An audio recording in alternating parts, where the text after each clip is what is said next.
Pandian shows அடுத்த வர எபிசோடில் பார்த்தீங்க அப்படின்னா அரசி வந்து எப்படியோ திரும்ப பாண்டியன் வீட்டுக்கே வந்துட்டாங்க.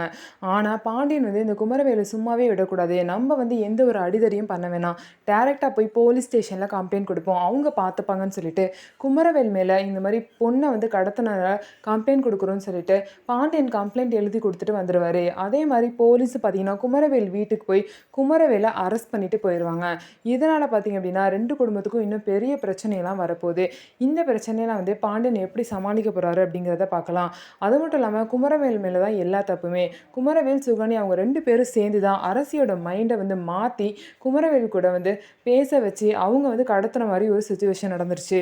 இதுக்கு முக்கியமான காரணம் பார்த்திங்க அப்படின்னா சுகன்யா தான். இந்த சுகன்யாவை மன்னிக்காமல் இந்த வீட்டை விட்டு அனுப்பினா மட்டும்தான் நல்லாயிருக்கும். அது மட்டும் இல்லாமல் அப்போ தான் பழனியோட வாழ்க்கையும் நல்லாயிருக்கும், ஃபேமிலியும் நிம்மதியாக இருப்பாங்க. ஸோ என்ன நடக்க போகுது, சுகன்யா வந்து இங்கே தான் இருக்க போகிறாங்களா இல்லை அவங்க அம்மா வீட்டுக்கு போக போகிறாங்களா, அதுக்கப்புறம் குமரவேலோட நிலைமை என்ன ஆக போகுது, எவ்வளோ நாள் வந்து ஜெயிலில் இருக்க போகிறான், அவனுக்கு என்ன தண்டனை கிடைக்க போகுது அப்படிங்கிறதெல்லாம் பொறுத்து இருந்து பார்க்கலாம்.